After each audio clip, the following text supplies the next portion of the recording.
We're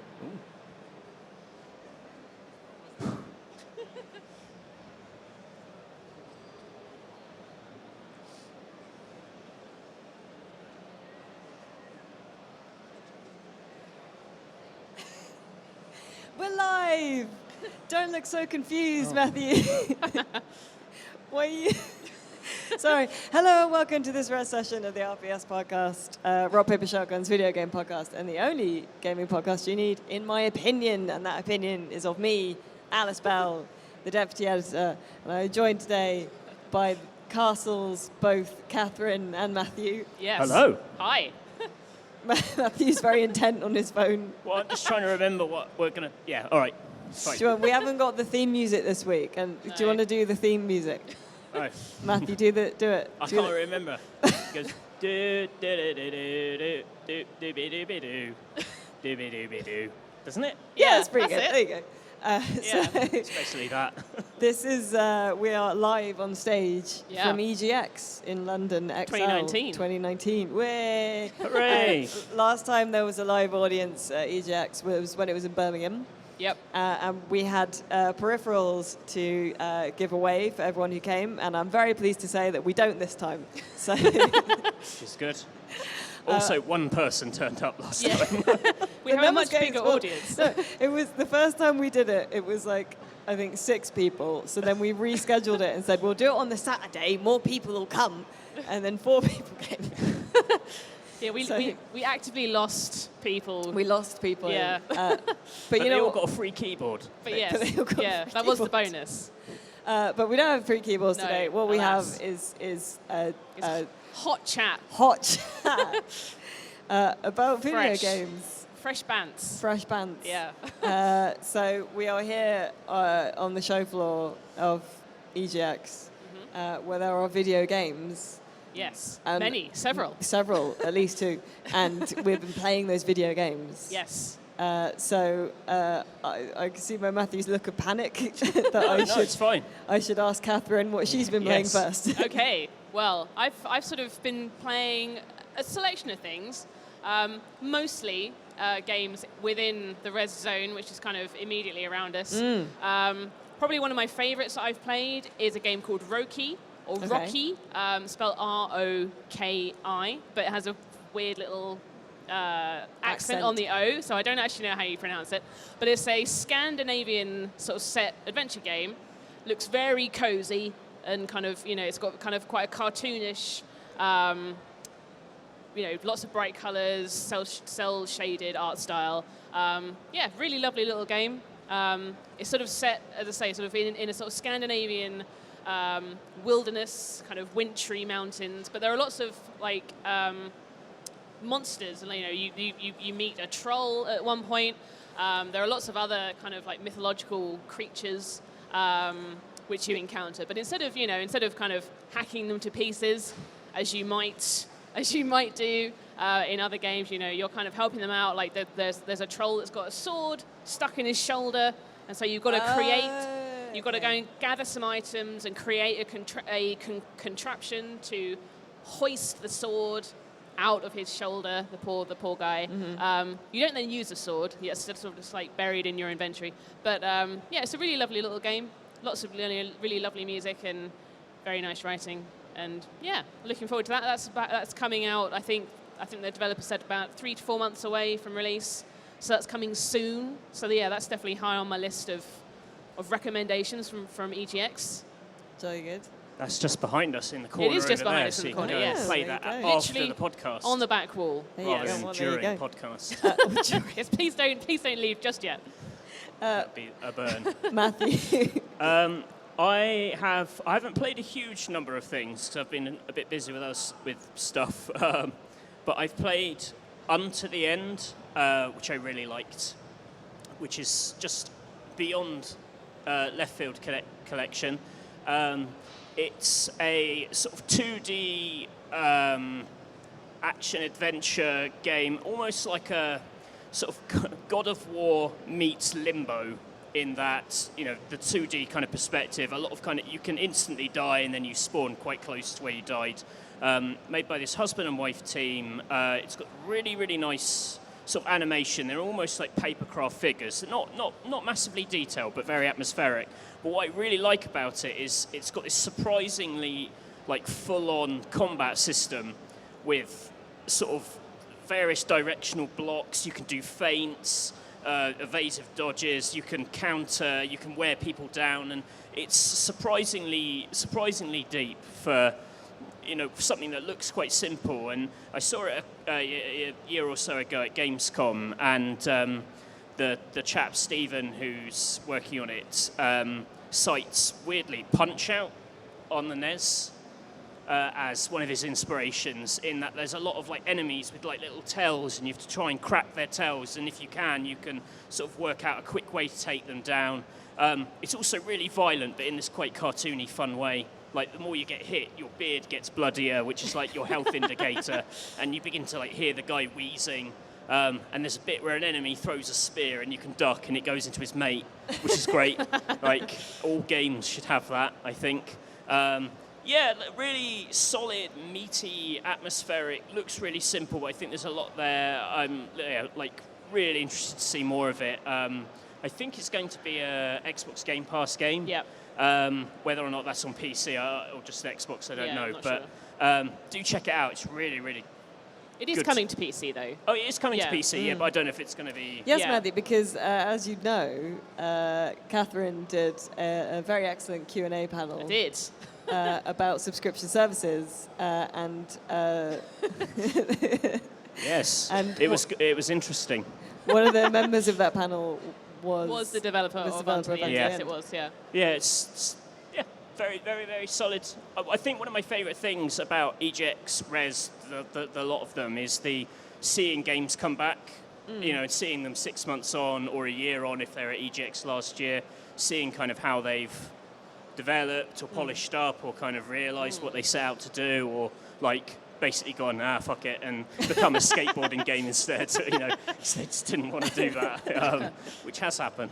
Yeah. But, I played a few things, and I brought their the cards and things so I cards. could remember. So this one was good. This was 100 Days, which Yep. is a winemaking simulator. Oh, that sounds like my kind of game. Yep. This is great. Yeah. This married bants Yeah. live on stage. So it's it's not like you're like press X to Make squash wine. grapes. It's almost sort of like a management simulator. It was in the Left Field collection, which is just over there.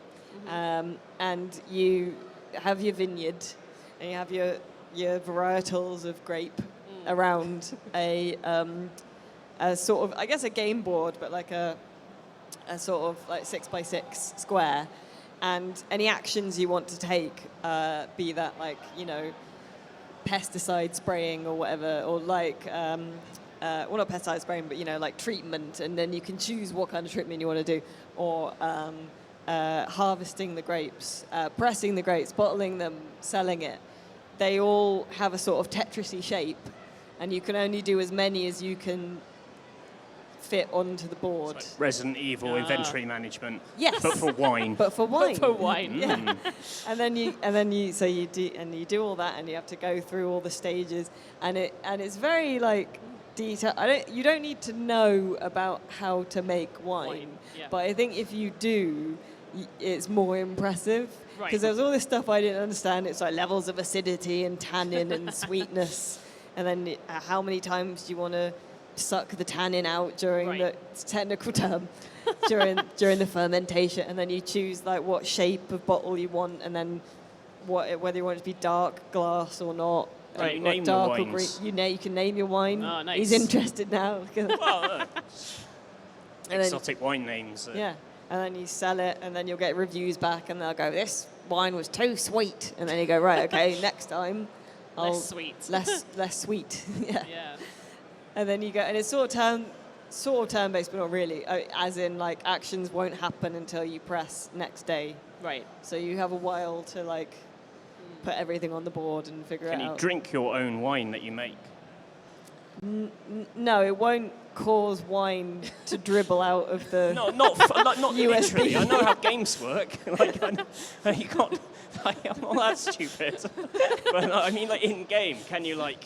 Can you kind of sample? Can your character sample the wine? Well, you don't have a character. You're just this sort of, god Oh, okay. wine merchant, I guess. Okay. A wine god. But you can be like, this is how many bottles of it I'll make. Okay.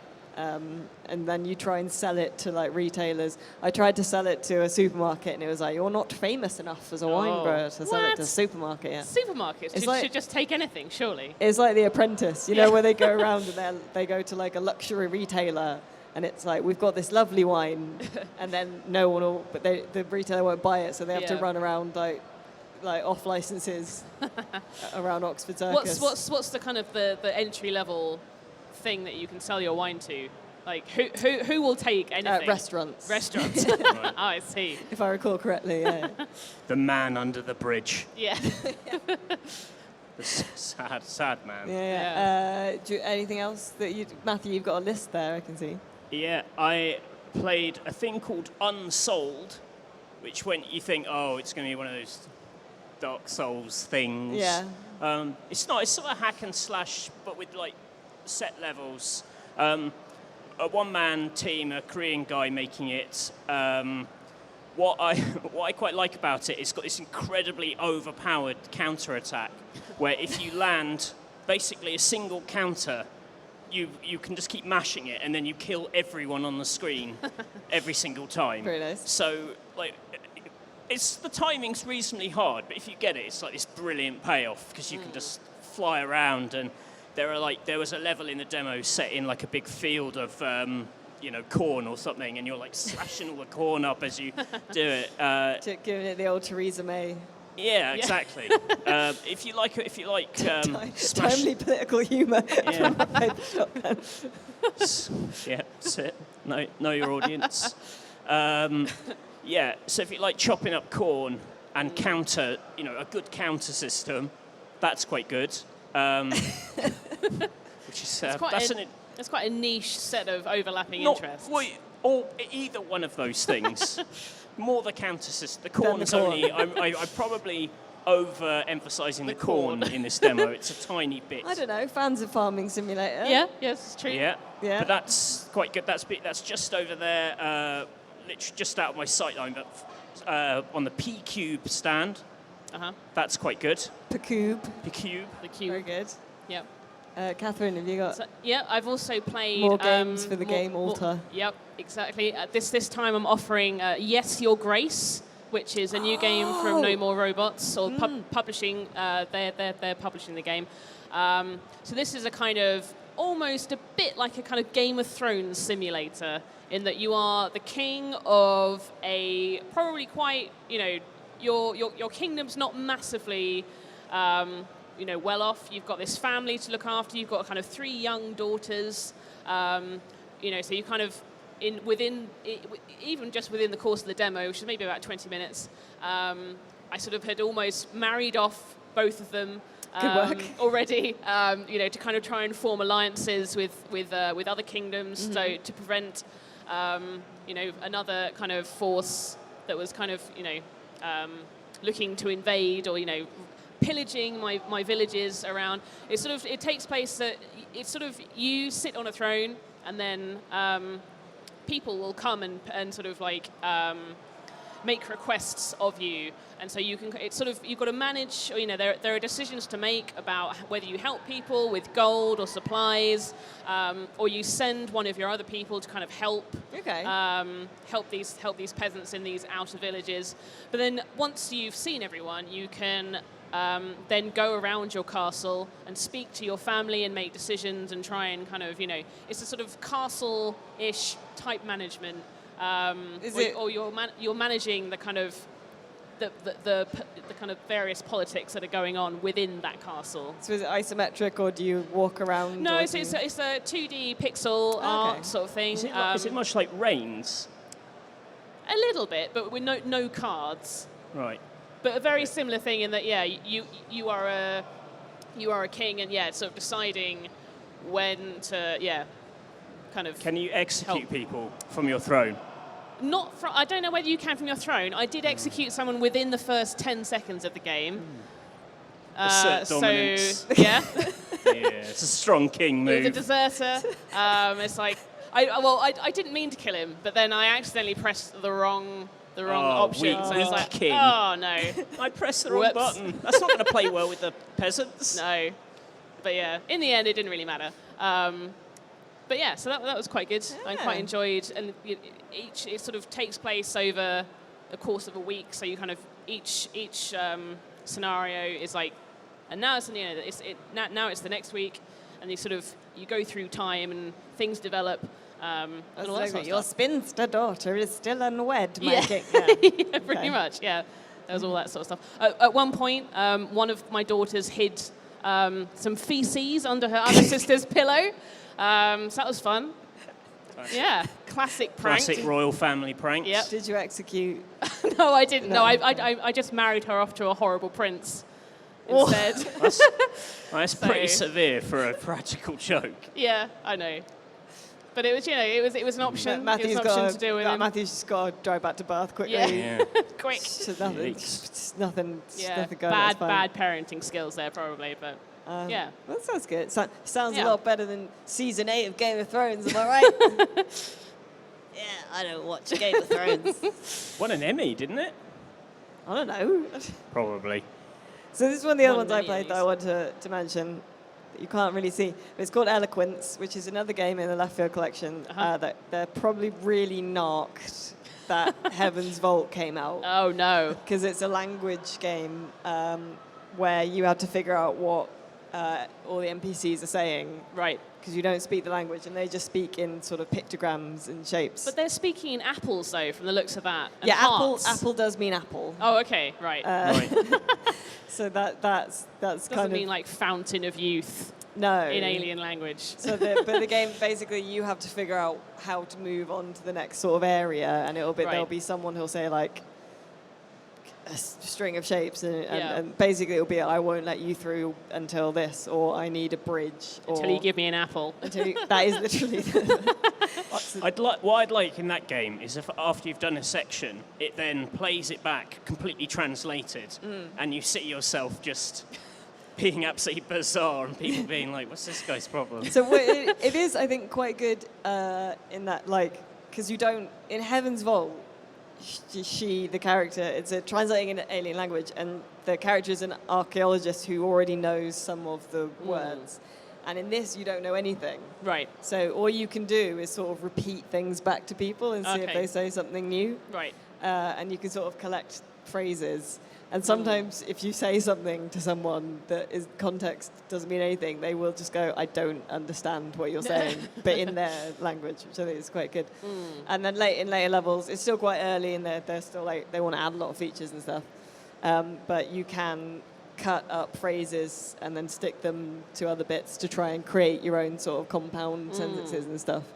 And I enjoyed it. But as I say, they are probably quite cross. Yeah, they probably need to like maybe give it a little bit of time, so Yeah. everyone's forgotten about Heaven's Vault, and then Yeah. it's like this brand new language game. Yeah, exactly. Yeah. Yeah. So that was a good one. How much time have we got? Because we have what? Loads. No, we got loads it. of There's time. loads of things. I played something called Paradise Killer, Oh. which I wanted to play. Yeah. yeah, it's over in the UK. I feel like a bit of a tour guide. I keep pointing out where everything is. It's over in the UK Games Fund stand. Oh yes. Yeah. Along with our former colleague Alex game. Yeah. I was actually going to genuinely mention that because I thought it was very good. I enjoyed Escape it. from City Tron, Yeah.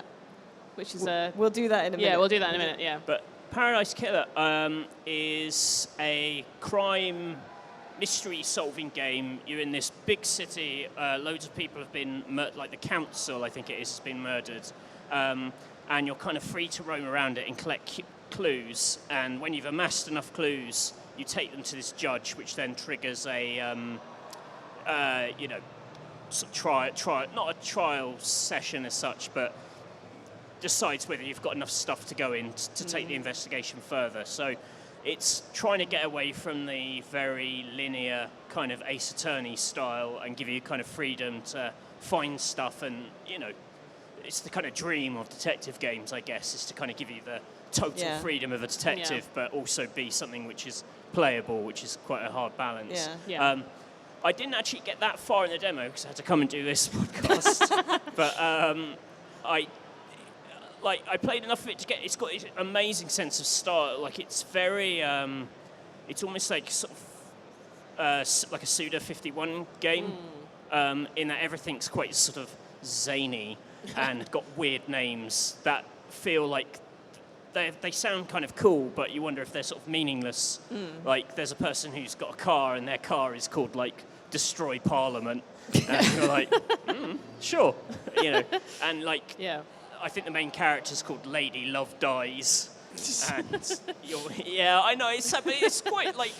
That's like in Midsummer Murders, where like the first suspect will be called like James Evilman and stuff. Yeah, but it kind of I think with that kind of, I don't mean it's criticism, that's sort of slightly obnoxious style. Yeah. If you really kind of commit to it, which I think, which is where that sort of Suda 51 thing comes from, where it's all the really weird sounding names, everything's a bit skew. It looks a bit like Danganronpa, if you've ever played that, sort of 3D environments, 2D character art.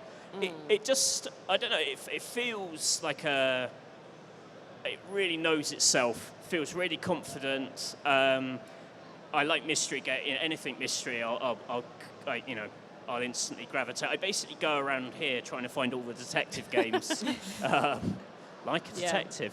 That one just the style-wise, it's really, really cool. I'm going to go back and actually play the game, rather than just talk to all the cool characters. That's good. Go back to Escape from City Tron. Yeah. So disclosure, Escape from City Tron is being made by Alec Meir, who founded RPS. He doesn't work there anymore. There. He left us to go and make his dream Transformers type style endless game. You meant to say it's like Transformers. No. It's like a legally distinct. Yes. Cars into robots. Cars transforming into robots. It's like these robots, they transform. Yes. It's an endless runner where you are a transforming robot. A converting robot. Yeah. It converts.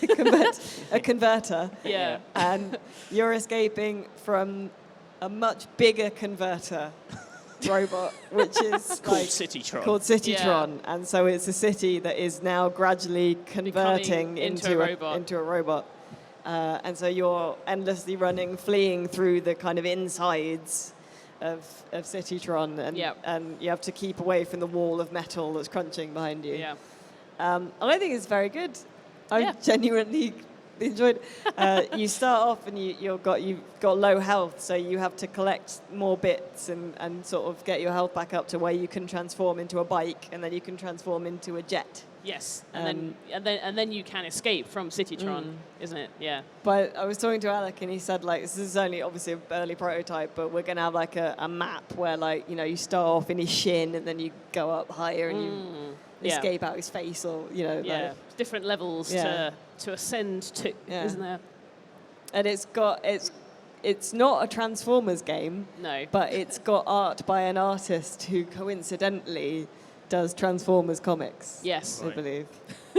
Alec's really into Transformers as well. Yeah, isn't he? he's also really into Transformers. Unrelated. Unrelated to this project. Completely unrelated. It's the thing I like about the UK Games Fund is that the stand anyway is because it's games obviously funded by the UK Games Fund, but they almost have their milestones are these shows like Rezzed and EGX and things. Yeah. So you see the same games come back, and some of them get further in the funding, so you'll actually see them evolve. It's quite an interesting way of seeing that process of development. I'm particularly, Alec will be the first to admit that City Tron, this is like his first showing of it, so it's like a very early, almost proof of concept thing. Yeah. And then you'll see it hopefully in the next round and see how it's turned. See what City Tron's chest looks like, whatever bit we get to. I don't know. Yeah. Ooh, City Tron. Well, I don't know. Yeah. What is your chest turning? I don't know. Which bit of City Tron do you want to see? His knee. His I want to see a kneecap. Yeah. A robotic kneecap. Yes. Cool. Any other games that we want to give shout outs to? get me snacks. That's where you're a pigeon, isn't it? Yeah, that's like, at first I saw it and thought, are they trying to like goose game pigeons? Yeah. But I don't think that it's very different to you're a pigeon who basically raids the shop and hoovers up snacks. It's like supermarket sweet for a shitty It bird. is like supermarket sweet though, because every object on the shelves is like a little physics thing. So this pigeon's like sending all this stuff flying. But I don't really know like I know what pigeons eat, but they'll eat anything in the store counts. So like you can feed it like toilet rolls and all this kind of stuff, and it's quite mad. Also, they had free sweets on the stand. Yeah. That's why I played it. Right, ethics in games. You journalism. Picture of a pigeon just wanted the and sweets. So I'll be having some of that. Yeah. And the game. Yeah, but that So was. Do you just sort of, is it like you flap around? Yeah, Are there you sort people of, like you sort will of chase thump the you? button to flap, and the people in the stores will go mad if they see you and try and like bash you and make you drop all the ham that you've stolen. But it is like supermarket sweep. If you've ever wanted to just go like mental inside a supermarket, this game is that, It's I guess. The game for you. Yeah. Yeah. But as a pigeon. As a It pigeon. can carry a lot of meat, but it's weird. It's good. Curious admiration for this pigeon. Yeah. I can see in your Well, eyes. it's quite funny as well because it's got a scoreboard on the demo, and I saw it earlier on, someone had obviously got the top score and just put their name as ass, and you can see that they've been trying to plug away at it all day to try and drive ass down this leaderboard, which I quite like. It's currently about 5 or 6, but yeah, made me chuckle. Now there is something I do want to try and do. I don't know if we'll be able to, but may or may not know in the audience that today is Brendan's last day It is. at RPS. And The he usual will, host, co-host of the podcast. it's usually him, let's be honest. And so He was meant to be here. He but was then meant to. But then he went and broke his collarbone, so he couldn't get here. So Brendan is the best person in the world at skating games, skateboarding Yes. games. Well, He's he's like the 20th at, No, he's what's really that? What's good. that 2D skate one? Ollie Ollie. Ollie Ollie. He's like the 20th on PlayStation 4 at Ollie Ollie. So he's Yeah. really good at Ollie Ollie. And he decided that real life skateboarding Yes. probably not that hard, I guess. And he'd done like a few ollies and stuff. Yeah. And he'd done actual, and then he tried to skate or like to the right on a gentle incline, and fell off and broke his collarbone. But I'm going to try and may make a horrible noise. But I'm going to try and You're going to try and live call him. live call Brendan. You'll call him an idiot for smashing his collarbone. Yeah. Very convenient those last 2 weeks on the site have been I know. on It's collarbone outrageous, isn't it? leave. Yeah.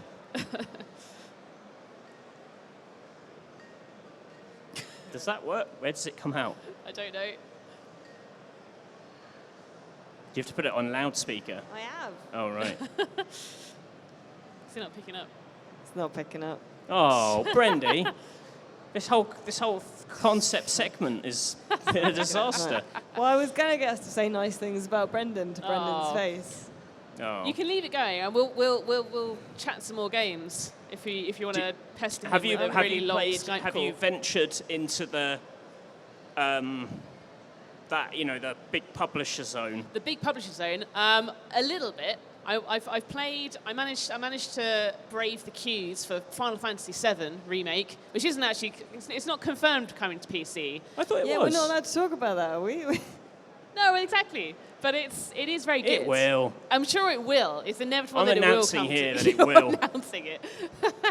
But it is very good. I don't know that it is. No. At the moment, it's only confirmed for PlayStation 4, but it is very good. And I wouldn't be surprised if it did come to PC inevitably in 20 years' time when they do the Gamer of the Year edition with all the episodes once it's finally finished. But Just realised what time it is in Spain. He's probably having his tea. I'll leave him alone. This is bad timing, isn't it? Sorry. Oh well. But yes, the combat is quite different to the Final Fantasy VII that you might remember, in that it's kind of a blend of 15, so it's kind of like real time, but enemies also have a stagger bar, so it's a bit like 13 as well. Do you do like? Oh right, yeah. Yeah. So you're kind of you're attacking the enemies and building up your ATB gauge, your active time bar thing that lets you do spells and abilities and stuff. So that when you go into that area or that kind of menu screen, time sort of slows down and pauses. So you can watch Cloud like do a really slow motion swipe of his massive Buster Sword, which they've also got a replica of by the stand. Past it. You were quite excited. Yeah. It weighs 7 kilograms. 7 kilograms. It's like a person had to basically hand it to, like, you know, very gently give it to me so that I didn't, like, fall over immediately. Probably less than a real sword. Probably, yeah. But it was blimmin' heavy. Like, you know, he's got little stick arms, old Cloud. He must be, like, super strong in order to, like, you know, consistently hold a sword that big in real life. Well, I say in real life, in the video game. In the video game in real life. But it was very good. I was very excited. And the music's really good as well, which I like. You know, I'm a big Final Fantasy music fan in general. So yeah, that was very good. That was a plus point. But in terms of things that are actually coming to PC, I played a bit of Journey to the Savage Planet as well. Ooh, now that's weird, isn't it? Yeah, it's I get it confused with many other games. Mainly the Outer Worlds and the Outer Wilds, and because it's sort of a space game of that kind. It's a kind of first-person space game. Yeah. Where you arrive on this strange planet that's meant to be completely uninhabited of intelligent life, but it is, you know, there's this kind of huge structure that you suddenly encounter, and you clearly work for a very shady, dubious corporation. Yeah. And it's like, I want you to investigate this because all of our probes and drones and everything said that, you know, this planet should be completely void of life. Yeah. But only send your instructions directly to me. I don't want anyone else to know about it. So it's clearly dodge. But yeah, it's like super bright and colourful. It reminded me a lot of kind of No Man's Sky in that it's, you know, a lot of kind of big, bright, out there colours. Lots of kind of quite cartoonish, quirky, cute-looking kind of animals and creatures and stuff. It's like those birds in it. That it's like kind of puffer. I think they're called puffer birds. If a chicken had sex with a stress ball. Yeah, pretty much. Yeah. And they sort of explode, and they're completely kind of like non-aggressive creatures unless you like slap them. It's got a very satisfying slap kind of motion to kind of, you know, break rocks off things and break open like seed pods to restore your health and stuff, and you can just sort of slap anything. So if you harm them, they will come at you, but generally they're very cute and cuddly and benign. But yeah, if you do shoot them, they explode into like huge like balls of like gunge. It's really, it's gruesome, but like quite satisfying at the same time. Just the chap who set up the studio was that. Alex Hutchinson, who did Assassin's Creed 3 and Far Cry 4. 4, yes. And was sort of trying to bring a bit of the, anything can happen, all these wild, when different systems collide in Far Cry, but into their own thing. Does it have that kind of, like, is it that kind of free roamy thing? I think the demo's too early in the game to kind of get a sense of that at the moment. There were kind of hints of, kind of other systems that you would get later on. You know, it's all about finding blueprints and then collecting the resources to make those blueprints to upgrade your suit and your abilities. But it's a classic formula. But you know, I think like the setting does a lot of the heavy lifting. Like it's quite an interesting place to kind of nose around. So yeah, I'm quite looking forward to playing more of that. Now, Matthew, you've been playing games live in on a stage. performative We've been way. doing our video the Rock Paper Shotgun video team has been doing streams, which is fun. We've been playing. We had quite a stressful time yesterday afternoon. Yeah, we were playing. It's a bit old, I know, but it's fantastic. Keep talking and nobody explodes, which is actually a really good surprisingly good game for this sort of environment, because when the bomb goes off, it like wrecks the sound system and draws more people to the stage. It's quite, Matthew kept saying that if they didn't defuse the bomb, it would kill everyone at EGX. Yeah. And then when Alice L was terrible at explaining the bomb and stuff, he was like, it's a small thing to say when everyone's what are you going to tell their families? When they're like, yeah. I guess you probably shouldn't joke about these things at Giant. I was going to say, it's quite bold of you to say, I've got a bomb on stage. Yeah, but, the thing is, when you're drawing the kind of audiences we're drawing, like, you can say whatever you like. It's not like there's going to be mass panic. There might be, like, one worried person. It's not much of a threat. Yeah, that was really fun. We were playing Heave Ho this morning, which I've not played before. We have these sort of they're sort of water balloons with arms, or slime balloons, and you're trying to sort of hold hands and swing each other to the goal, which was quite a fun co-op sort of zany thing, which was good. And tomorrow we're playing some Noita, which is our Can't Stop Playing title. We can't stop playing it. I've not really played any of it. Maybe I'm about to stop playing it, and then I won't be able to stop. Graham loves it, don't you? Noita. I don't know. Yes, I do love Noita. I was definitely listening to your conversation. Good. Thanks, Graham. Unbelievable. That's our boss. Is it, Graham? How pick up and play is it for the first time player? It is quite very. I'll go with very pickable and playable. Yeah, because you'll die a lot, but it doesn't matter. It does a good job of giving you lots of powers very quickly on each life, such that it doesn't matter that you're restarting a lot. Within 30 seconds, you'll have something cool again in your hands. Great. So yeah, should be good stream fodder. Noise is a roguelite, pretty like roguelike. Free roguelike, where every pixel on screen is simulated. So if it's coal, it will burn slowly. If it's wood, it will burn faster than that. If it's an oil pixel, it will burn almost immediately. And if it's an explosive pixel, it will explode. Water will turn into steam. Acid will turn into acid steam. And then that will eat away at any pixels designated as wood and rock. It will do more slowly and all this kind. And everything will explode, basically. It's really good. Whenever I see it, all I ever think is I just want to play like classic Worms with that tech.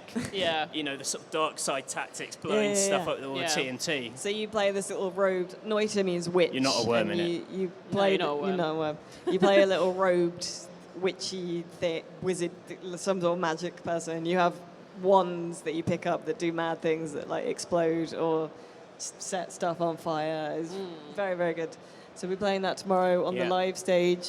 Yes, back that way. That way. I think it's like 2:00 or 2:30 or something. So if Brilliant. you're here tomorrow, please come and offer support. Unlike Eurogamer, we don't give out free stuff. they throw T-shirts into the crowd. But I've got a secret little bit of goss for you. Yeah. They only throw free T-shirts into the crowd because the T-shirts they're actually illegal T-shirts. They're not allowed to sell because they break a copyright. So there you go. I can tell that to you right away. It's not an act of kindness. It's a crime. It's a crime they've committed, and they're trying to hide the evidence by giving it to the suckers in the crowd. So that's Eurogamer. Speaking of shirts, though. Thank you, Catherine. Yes. I'm legal shirts. Yes, very much legal shirts. Neither of you have mentioned my lovely, fashionable, and very legal shirt that I'm wearing. Our official RPS T-shirt with official RPS merch for the first time ever. Yeah. Ever. I wanted us to do mugs that said, "You don't have to be Alice to work here, but it helps." But apparently, we didn't think there'd be a market for that.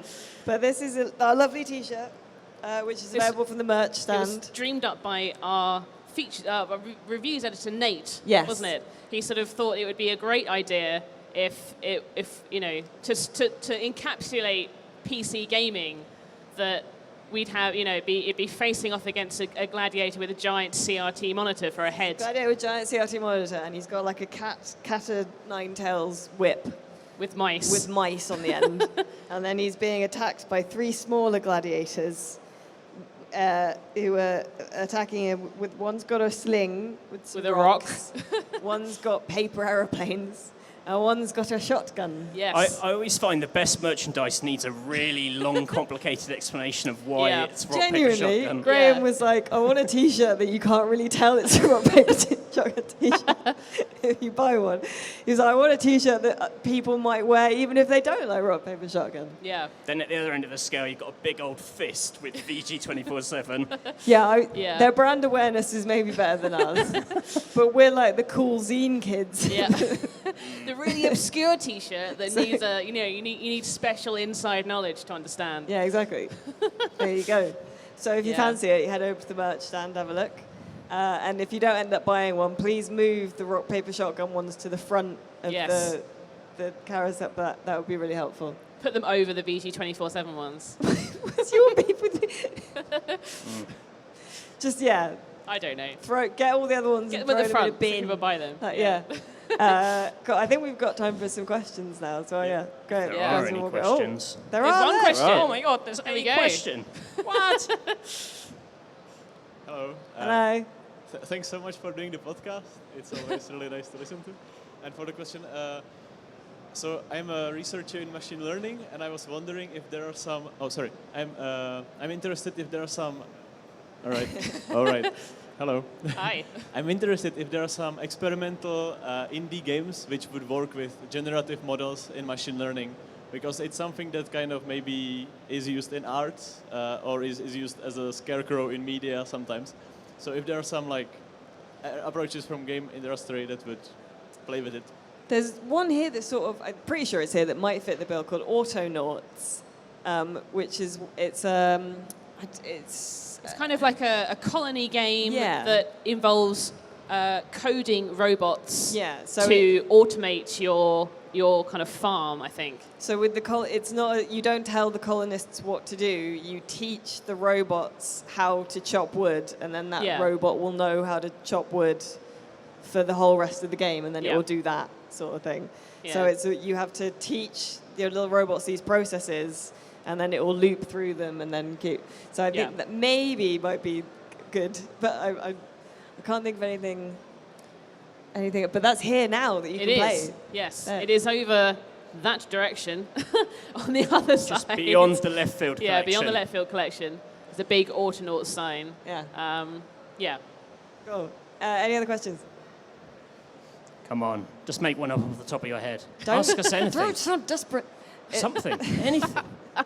No. Okay, cool. Well, that's fine because we are now going to go down the pub, but you can all come with us. Which pub is it, Graham? It's the Custom House Yeah. pub, which is just over the road. It's in the Hotel Ibis, so it's not far from here. And there's free drinks from 7 p.m. onwards on RPS and dead good.